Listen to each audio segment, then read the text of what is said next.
நாமளே ஃபோன் பண்ணணும்னு நினைச்சா அதுக்குள்ள மூக்கு வேர்த்த மாதிரி அவளே ஃபோன் பண்றாளே. ஹலோ. யோ, எங்கயா? வீட்லயா இருக்க? நான் வீட்ல தான் இருக்கேன். ஆமா, நீ எங்க சொல்லாம கொள்ளாம போயிட்ட? கீழையும் அம்மா யாரையும் காணோம், வீடு வேற பூட்டி கிடக்குதே. அது ஏன் கேக்குற? ஒரு முக்கியமான விஷயத்த நோட்டம் போட்டு ஃபாலோ பண்றதுக்காக வந்திருக்கேன்.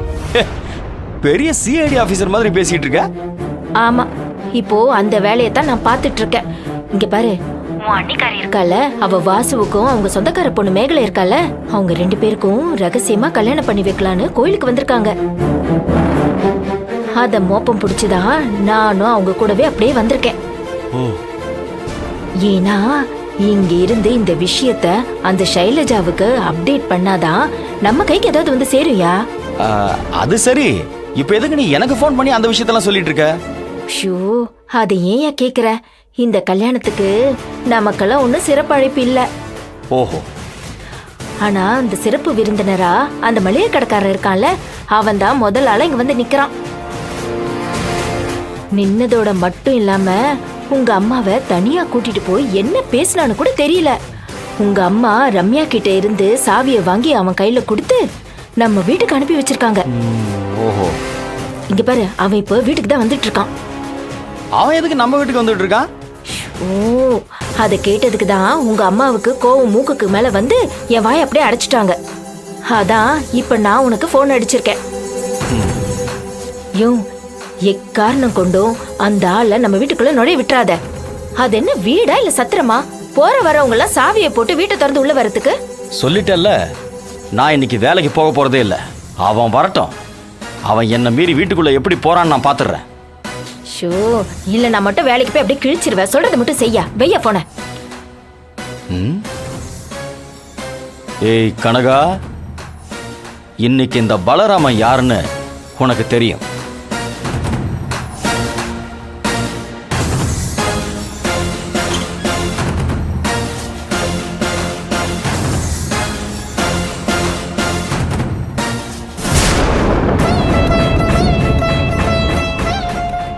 ஆடி ஜோசியர் கணிச்சது உண்மையா தான் இருக்கணும். வினோதினி தான் என் மனைவி.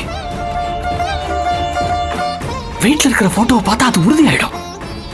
கும்பகோணத்துல நான் தொலைச்ச போட்டோல இருந்த முகமும் வீட்டில் இருக்கிற போட்டோவும் ஒரே முகமா தான் இருக்கும்.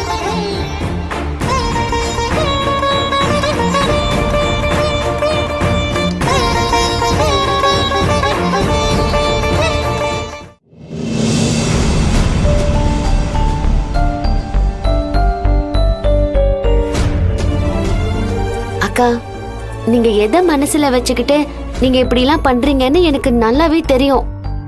நான் இந்த கல்யாணத்துக்கு சம்மதம் சொன்னதும் அந்த ஒரு காரணத்துக்கு மட்டும்தான்.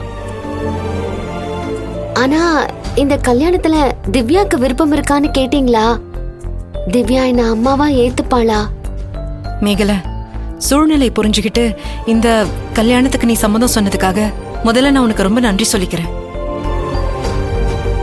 திவ்யாவுக்கு இப்ப இந்த விஷயத்த சொன்னா அது ஷைலஜாவுக்கு தெரிஞ்சு தேவையில்லாத சிக்கல் தான் வரும். இந்த கல்யாணத்தையே நடத்த விடாமலும் பண்ணிடுவா. அதனால இந்த கல்யாணம் முடிஞ்சதுக்கு அப்புறம் தான் திவ்யா கிட்டே இந்த விஷயத்த பத்தி பேசணும். ஆனா எனக்கு நம்பிக்கை இருக்கு.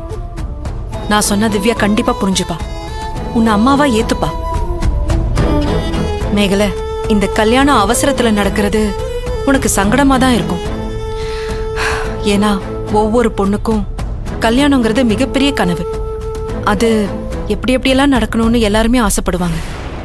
ஆனா உனக்கு இது அவசர அவசரமா நடக்கிறத நினைச்சு நீ வருத்தப்படாத. உன்னோட வாழ்க்கை ரொம்ப நல்லாவே இருக்கும். இனி நீதான் திவ்யாவை நல்லபடியா பாத்துக்கணும். நான் சொல்றது அந்த அர்த்தத்துல இல்லக்கா. என்ன இருந்தாலும் இது நீங்க இருக்க வேண்டிய இடம்க்கா. அன்னைக்கு நான் மேடையில வாசு மாமாவை ஏத்துக்காம கல்யாணம் வேண்டான்னு சொன்னதுக்கு காரணம் மாமாவை பிடிக்காம இல்ல, நீங்க மனசு மாறி வாசு மாமாவை ஏத்துப்பீங்கன்னு தான். ஏன்னா அவர் மனசுல நீங்க தான் இருக்கீங்க.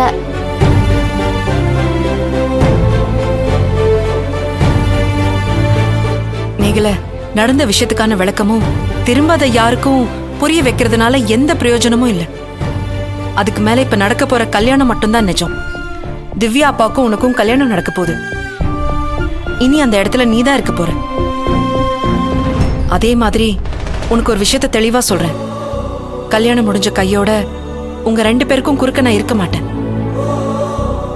திவ்யா அப்பா வாழ்க்கையில இருந்து நான் விலகிடுவேன்.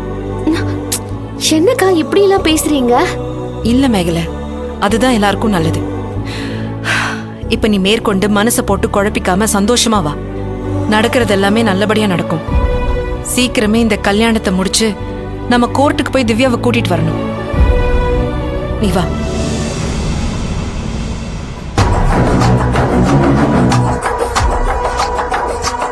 ஷைலு, ஷைலுமா, திவ்யாவை ரூம்ல காணோம். என்ன டாடி சொல்றீங்க? நல்லா பாத்தீங்களா? அவ ரெஸ்ட் ரூம்ல இருக்காளான்னு கதவை தட்டி பாத்தீங்களா? வீடு ஃபுல்லா சல்லடை போட்டு தேடியாச்சு, காணோம்.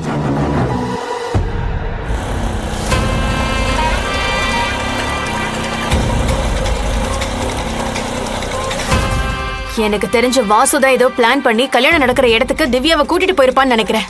அது எப்படிமா நாம இருக்கும்போது பண்ணிருக்க முடியும்? டாடி, ஏற்கனவே அவன் செவரேறி குதிச்சு வீட்டுக்குள்ள வந்தவன் தானே. டேய் வாசு, என்கிட்டயே நீ வேலையை காட்டுறியா? உன்னை என்ன பண்றேன்னு பாரு. வாங்க டாடி.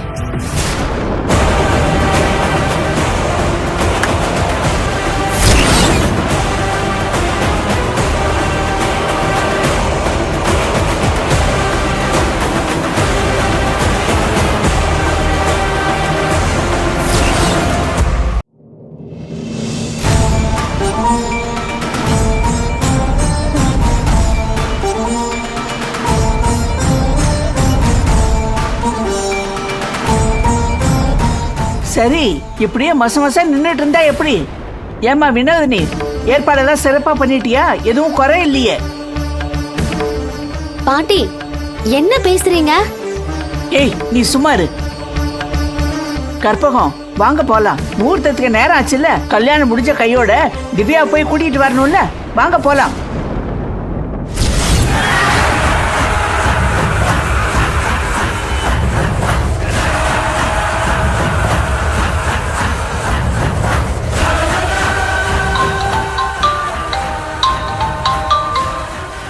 ஷைலஜா எதுக்கு எனக்கு ஃபோன் பண்றா?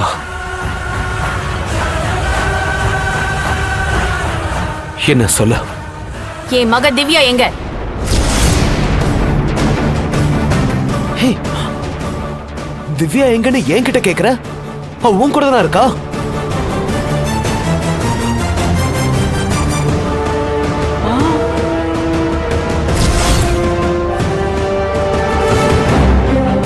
என்ன வாசு, பொய் சொல்றியா? என்கிட்டயே உன் விளையாட்ட காட்டுறியா?